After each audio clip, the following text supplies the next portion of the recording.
Olá, aluno! Sou a professora Maíra Miranda e vou ministrar a disciplina de Educação Ambiental, Unidade 1.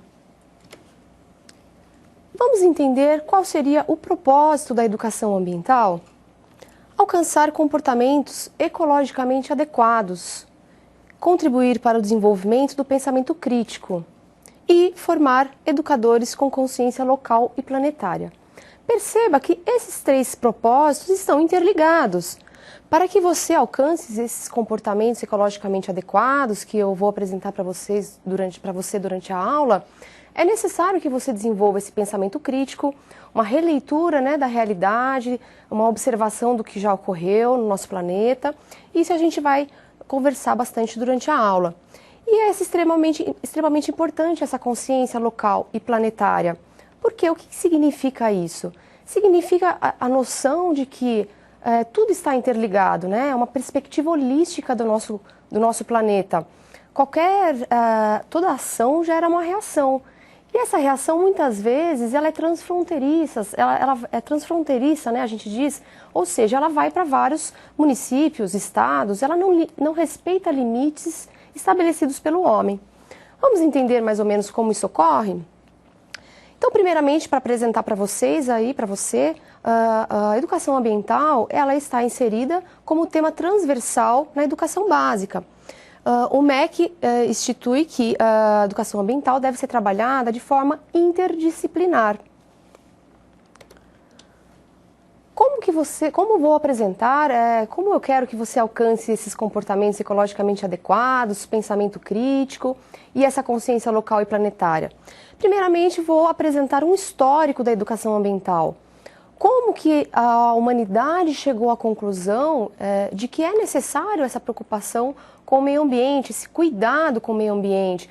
Infelizmente, foram casos muito sérios, muito graves, que fizeram com que a humanidade tivesse essa consciência hoje. Vou apresentar para vocês nessa unidade 1 da educação ambiental. Tudo começa, então, com a Revolução Industrial, século XVIII, estabeleceu um marco na história da humanidade, quando teve início a Revolução Industrial, que alterou de forma muito forte a organização social, a economia, o meio ambiente, consequentemente. O meio ambiente foi extremamente alterado, a população que vivia muito mais na área rural se deslocou para a área urbana, em massa. E, além desse impacto da população na área urbana, temos também o efluente industrial que começa a ser produzido, os gases tóxicos das indústrias que começam a ser eliminados na atmosfera. E, naquela época, começo da Revolução Industrial, não se tinham regras, legislações que estabelecessem limites e regras para essa emissão de poluentes. Então, na época, se utilizava a energia proveniente do uso intensivo da água, do carvão e, posteriormente, do petróleo nos processos industriais. A população que precisava de uma certa demanda até então de água e carvão, a partir da Revolução Industrial, começou-se a ter uma necessidade muito maior. As indústrias têm uma necessidade muito maior da utilização desses elementos naturais, Então, consequentemente, foram se tornando escassos também esses recursos. E a vulnerabilidade ambiental e dos seres humanos foi definitivamente evidenciada após esses eventos esses acidentes ambientais de grande magnitude que eu vou apresentar agora nos próximos slides. E hoje em dia já se considera o homem como o maior agente transformador da natureza. Ou seja, os estudos de hoje em dia indicam que nenhuma outra espécie no planeta Terra conseguiu alterar tanto o seu planeta quanto a espécie humana. Hoje em dia é considerado o homem como o maior agente transformador da natureza. Bom, para que você compreenda como ocorreram os primeiros eventos de intoxicação, principalmente relacionada à contaminação do ar, à poluição atmosférica, é preciso mencionar antes que existe um evento natural que ocorre no planeta Terra, chamado inversão térmica. Então, no inverno, geralmente, esse evento ocorre e fica-se aprisionado aqui na superfície da Terra alguns gases. E antes da Revolução Industrial, ok, não ocorria nenhum problema, esses gases não eram tóxicos, eles eram em pequenas concentrações, não havia problemas sérios com relação, não haviam problemas sérios com relação à inversão térmica. Porém, após a Revolução Industrial, a coisa começa a mudar um pouco. Quando começou a ocorrer essa inversão térmica após a Revolução Industrial, quando havia esse aprisionamento de ar, havia também o aprisionamento de poluentes muito tóxicos, que é o que a imagem apresenta aí para você. Esse ar quente segurando aí, sendo segurado aí essas substâncias e vão se tornar tóxicas para a população. O primeiro caso que eu vou mencionar para você é o caso que ocorreu no Vale de Meuse, na Bélgica, em 1930. Após um episódio, né, de inversão térmica, que ocorre naturalmente, houve um aumento da concentração de poluentes emitidos por indústrias siderúrgicas que haviam ali na região. A eliminação dessas substâncias tóxicas causaram sérios danos para a população. Adoecimento de mais de metade da população. Então imagine uma população que não era muito grande quando a gente tem adoecimento de metade da população, levando ao acréscimo na mortalidade por doenças cardiorrespiratórias. Sempre que eu falar isso, essa questão da doença cardiorrespiratória associada à poluição atmosférica, pense que os principais atingidos são geralmente crianças e idosos e pessoas que já têm a sua saúde fragilizada também. Então, vários casos que ocorreram inversão térmica associada com poluição atmosférica, a gente vai perceber que muitas pessoas morreram. Aí temos mais um caso nesse slide apresentado em 1948, Pensilvânia, Estados Unidos. Metade da população da cidade de Donora adoeceu, 6.000 pessoas. Então veja, uma cidade pequena, mas metade da população de repente começou a apresentar problemas cardiorrespiratórios principalmente. E 20 morreram em virtude desse fenômeno da inversão térmica associado à poluição. Houveram alguns casos e um dos mais conhecidos, mais sérios desse evento de inversão térmica com poluição é o caso famoso de 1952 em Londres, na Inglaterra. Londres, como você já deve estar sabendo, tem invernos muito rigorosos e esse inverno frequentemente apresenta muita neblina, muito nevoeiro. Então imagina a situação, um inverno frio, rigoroso, mais a neblina e mais a poluição ali, porque as pessoas também começavam a utilizar mais carvão para o aquecimento das casas. Houve então um aprisionamento de muito enxofre ali na região. E a gente teve o caso de aproximadamente 4.000 mortes. Isso aí foi em pouco tempo. Então, essas 4.000 mortes foram aí logo na primeira semana, nos primeiros dias, sem contar as pessoas que tiveram problemas crônicos e vieram a ter doenças e falecer até depois, mas que não dá para a gente associar diretamente a esse evento. Mas então, aí a gente já subiu bastante o número de mortos, né? 4.000 mortos em uma semana, em aproximadamente uma semana, é muita gente. Aí que veio, então, posteriormente, né? A utilização do carvão para aquecimento das residências foi proibido. Então começou a vir as legislações para controle dessas emissões, desses gases que estavam sendo emitidos. Então foi proibida a utilização desse carvão para aquecimento das residências e indústrias, foram obrigadas a controlar a emissão de poluentes. A partir então desse caso que foi o mais sério, né, pelo número de mortes muito grande, começou-se a ter algumas normas aí para o controle de emissão, porque até então a indústria podia liberar o que ela quisesse ali, ninguém tratava nada e ninguém pensava na consequência. Algumas imagens aí para você verificar dizem que as pessoas que estavam assistindo a alguns concertos, né, a ópera, que na época era muito, ocorriam muito, as pessoas estavam assistindo e de repente aquele nevoeiro entrava e ninguém conseguia enxergar o que estava acontecendo no palco.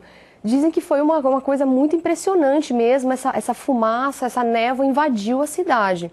Pelas imagens a gente consegue perceber que deve ter sido realmente muito intensa esse nevoeiro associado com poluição. Esses episódios foram determinantes para o início da formulação de medidas de controle ambiental.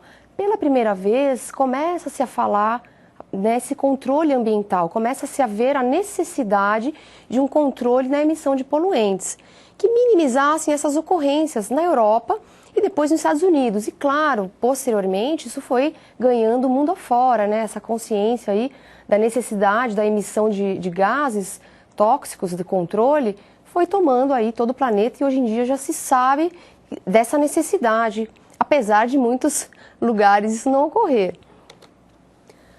Mais um acidente ambiental importante. Agora, esse acidente não está relacionado à emissão de poluentes e inversão térmica. Esse acidente foi uma explosão de um reator químico de uma indústria, liberando uma substância chamada dioxina. Essa substância ela é extremamente tóxica e tem uma outra coisa séria que ocorre com essa substância. Ela é bioacumulada. O que seria isso? Ela vai se acumulando no organismo dos seres vivos, ela tem afinidade por gordura. A gente fala que ela tem lipossolubilidade, lipossolúvel, afinidade por gordura. Então, por exemplo, uma mãe grávida, gestante, que tenha tido contato com essa substância, e essa substância está no organismo dela, quando ela tiver o filho e for dar o aleitamento materno, esse leite pode já vir contaminado, porque no leite tem gordura. Então, já foi encontrado em alguns estudos dioxina presente em leite materno. Então, veja que situação desagradável e nada interessante para essa criança, que já nascendo, ao nascer, quando vai tomar contato com os anticorpos, toma contato também com substâncias tóxicas através do aleitamento materno. Nessa questão aí, nessa situação dessa explosão, houve 123 casos detectados, né, registrados de clorácne, que é uma erupção na pele, resultado da exposição ao cloro. Vou mostrar para você, daqui a pouquinho, algumas imagens. Além da clorácne, que foi rápido de visualizar, houve um aumento no número de doenças cardiovasculares. Lembrando aí sempre que crianças, idosos e pessoas com a saúde fragilizada vão ser sempre os primeiros a serem afetados. Leucemia, tumores, então diversos outros tipos de problemas de saúde começaram a ocorrer nessa região. Além das pessoas, a cadeia ecológica foi toda atingida, né? Então, muitos animais morreram e aqueles que não morreram, muitos tiveram que ser sacrificados. Porque imagina, eu falei para você, a dioxina fica acumulada no tecido gorduroso. Ok, vamos comer um bife da vaquinha que está pastando ali. Será que aquela carne não vai ter toxina naquele tecido? A carne também tem gordura junto, né? Então, para evitar uma contaminação mais extrema, optou-se por sacrificar muitos animais. Esse fato também produziu um profundo impacto na Europa e culminou com a Diretiva de Seveso, que foi um documento escrito, que foram as primeiras normas sobre prevenção, preparo e resposta aos acidentes industriais com efeitos transfronteiriços. Até então, as pessoas não estavam preparadas para agir quando houvesse algum tipo de vazamento, algum problema com relação a isso. A partir desse momento, eles prestaram atenção. Bom, a cidade está toda contaminada, todos os animais, seres vivos presentes nessa cidade podem estar contaminados com dioxina. Então, eles começaram a perceber que isso era muito sério e começaram, então, a desenvolver documentos escritos. E foi a Diretiva de Seveso, muito importante. Grife aí nos seus slides, no seu livro-texto. É importante aí, essa Diretiva de Seveso foi um documento muito importante que foi firmado. Alguns exemplos da clorácne, como você pode visualizar, a pele da criança fica muito feia, de todas as pessoas expostas, né? Aí temos uma imagem de uma criança e de outros pedaços, partes do corpo de adultos. Então, um problema sério, né? Uma reação muito séria e causou, além desses, muitos danos para essa população.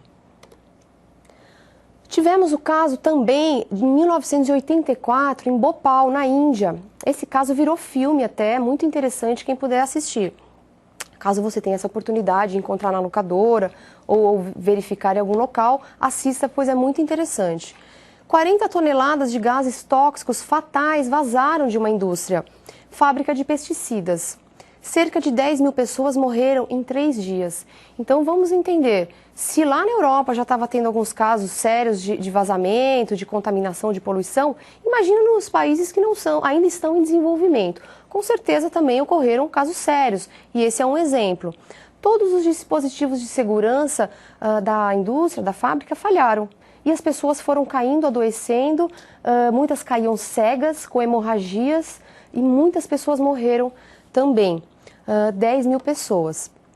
Isso, 3 dias. Imagina as pessoas que ficaram doentes ainda, com problemas crônicos após esse período. E até hoje muitas pessoas ainda têm problemas relacionados a esse vazamento dessa substância tóxica.